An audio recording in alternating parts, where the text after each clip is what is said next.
Hello there, Sarah from 17 once again, introducing you to my Devil May Cry 3 Dante Must Die difficulty video walkthrough. This is mission 4, and this is the Uninvited one.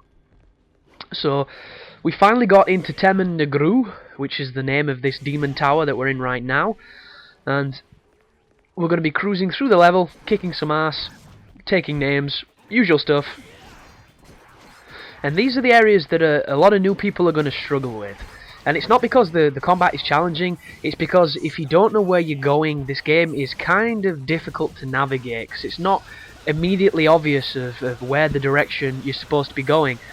And the puzzles aren't difficult, because it's literally just get key, find door, open door with key, but like I say, it's not like games these days. This was made a couple years back when games didn't, mercilessly hold your hand throughout them. So, you can get your ass kicked. But this first room here is a fucking nightmare on this difficulty, because the Enigmas, which are the arrow shooting dudes, they have the ability to fire red arrows, and the red arrows are faster, stronger, and more numerous than the traditional blue ones, and these guys fire them very quickly. So what I like to do is, if you come in here with full Devil Trigger, if you charge the Devil Trigger Flux, you can kill all of them with a full charge before they Devil Trigger, but as soon as you kill them, the remaining ones that have spawned will Devil Trigger, so they'll take a lot more damage. And watch me get attacked by the door now. I think it happens. There we go. Should have jumped, but I was in the zone. So this is the spiral cancelling that you've seen me do before, and all I'm doing here is I'm manipulating the camera, because as long as those Enigmas are not on screen, they can't shoot at you unless they've started charging when you were on screen and then you've moved off screen, then they can still shoot you. But as it stands, they can't hit me. And what I'm trying to do is I'm trying to do the cheesiest but safest technique of getting rid of those stupid archer bastards. And that is literally it. As I jump away and I get hit by the luster cut. No, sorry, that was just the standard attack by the lust. So all that's left to be done now is finish off the remainder of the enemies. But as you can see, they've Devil Triggered. And I'm using Nevin because Nevin is fantastic against Enigmas. And there is a strategy with Nevin. I'm not too sure how much you have to power it up. My Nevin is maxed. But if you jump and you hold Y or triangle, you will release electrified bats that actually shield Dante from being hit by the projectiles that those stupid red-blue bastards do. And if you stood still and you press Y, Dante will get the guitar out as if to strum it, and then if you hold Y, he'll start riffing on it. And as soon as he starts riffing, you'll see electricity bats fly off his body, and as soon as he puts his arm into the air to show that he's finished his stroke, you want to start holding Y again. And what that's going to do is that's going to spam this one technique that will make me safe against this enemy. And I hope I show it you. So this is it. This is when you hold Y. As soon as he lets go, start holding Y again. And when you're close to them, if they shoot at you, it will block the projectiles. And it will also give your stylish meter a massive boost. And this is the easiest way to deal with these guys and get a lot of stylish points. But you'll notice I'm not giving this guy a chance to shoot me. So if I was going for stylish points, I wouldn't be just mercilessly spamming it. I'm just trying to kill him. So just bear that in mind. But as soon as the bats move away from you, you are vulnerable. So the timing on this can be kind of awkward. You definitely need to get the feel for it. But it's such an effective strategy against these guys. And the only way to stop them shooting you is to knock them down. And the only guaranteed ways to knock them down when they're Devil Triggered, I'm not too sure what it is. It could be a Kalina Ann shot or a shotgun shot from point blank range. But you want to try doing what I'm doing here. Just spam that move, see the stylish points. It's nice and simple.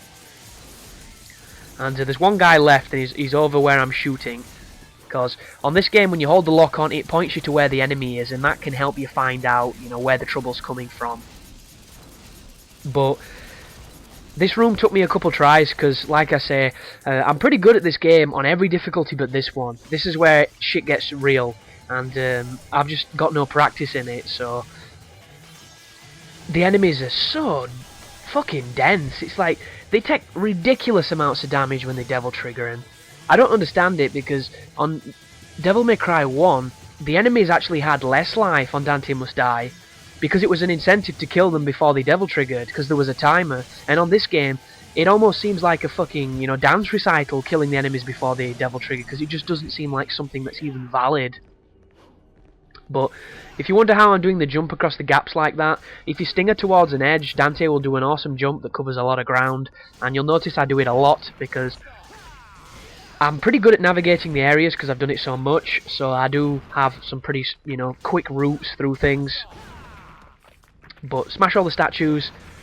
You don't have to smash all of them, you only have to break the ones on the elevator, and then if you smack this lovely thing, this rotating wheel machine, this will all light up, and then it'll power the elevator so we can start ascending.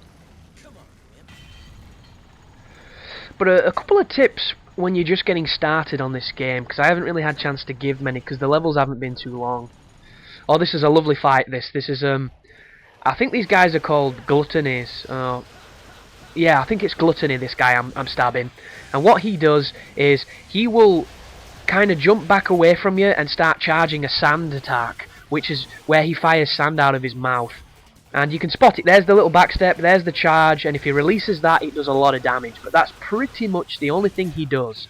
And compared to every other enemy on the game, this guy does not have a lot of life when he devil triggers, which is pretty kind, actually. But when you kill them, you will get a mixture of those and the sloth guys, or sloth. So you want to just attack them in tandem if you can, build your stylish meter, and just kick some ass. But couple of tips for new players who maybe are not on Dante Must Die but are watching this because they want to, learn the game. Never buy items. Every time I look onto YouTube videos, there's two different types of Devil May Cry videos. One of them is the absolute ridiculously awesome players that do everything and make it look easy. The other is the complete antithesis of this. It is the people that don't know what they're doing and all they do is buy items. They buy items, they buy vital stars, and they use the healing items to get through the levels, and they don't get any better at the game, they just rely on healing. And that will work on Dante Must Die if you have enough money, and you can definitely get through the game if you have no intentions of ever playing again. But if you want to enjoy this game and you want to play it, and you want to get into it, you can't rely on items. Items are not going to save you. Items are only a temporary fix for a long-term problem. And the only items you want to buy from the store are the ones that upgrade the purple orbs. They will give you more devil trigger, they're permanent, and the blue orbs, they will give you more life and they are permanent. And my philosophy on the orbs versus the vital stars is pretty much you can spend a ridiculously large amount on vital stars, and then for the same amount of money you can permanently extend your life. So for something that will only be used once, in contrast to something that's going to help you take more hits in the long run, I just think it makes perfect sense to ignore the items. But first tip, don't buy items.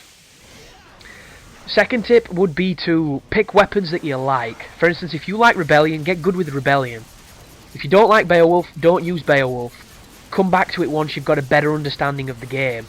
Like, for me personally, I never used to use anything except for Rebellion and Beowulf. I never used Agni and Rudra, I never used Nevan, I never used Cerberus, but as I've come back and as I've got better, I've messed around with them, and each weapon is definitely useful in certain situations. One weapon I would avoid is Cerberus, because unless you're very good, you're going to have a hard time on the later difficulties using it.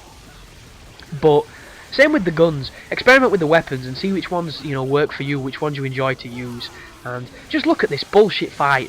This fight would be so much fun if it was just these, I think they're called Wrath, these guys, these fucking fluorescent dudes who are red and white. They're a nuisance to fight when you don't understand them, but what makes this fight gay is those, I can't remember the names, I think they're called miasmas or something, those floaty, stupid tentacle rape guys. And how this enemy works is they're a giant nuisance. They will go invisible when you look at them, and as soon as you turn your back, they will take form, and you have to shoot them with your gun. And they don't generally take too much damage, but on Dante Must Die, everything kind of takes a bit of damage, and they're just a fucking nuisance. And all they do in every fight is make it awkward, because you're fighting something that can kill you, and you've got these douchebags that are stealing your lock-ons, and just making life hell. So I'm using a corner trick here where nobody's on screen, and as soon as they do that where their eye glows, they're going to attack you twice. They'll do one swoop, they'll do a little turn, they'll do a second swoop, and as you can see I get hit by it. And I'm getting hit by fucking everything, which is kind of sloppy, but what can you do? This is one of those fights where if you handle the two miasmas really quick, you'll not have any issue. But if these things are three of them, should I say, there's not two, there's three, but if these dudes devil trigger, it takes forever to kill them. And I mean, They don't look like much, but they can kill me if they hit me. Like, if they hit me, like, 2 more times, I'm dead. Because, or maybe a few more times, because they're kind of weak. But, like, if they grab you, and you don't have Devil Trigger, you're fucked. Because there's a couple of enemies on this game that can grab you. This is not Ninja Gaiden. Enemies do not grab. But the spiders can grab you with web, the miasmas can grab you, and to get them off, just hit Devil Trigger. It will knock them off you, and then turn it off immediately. But that's the end of the first part of Mission 4. I will see you in the boss fight in the next video, so you take care now.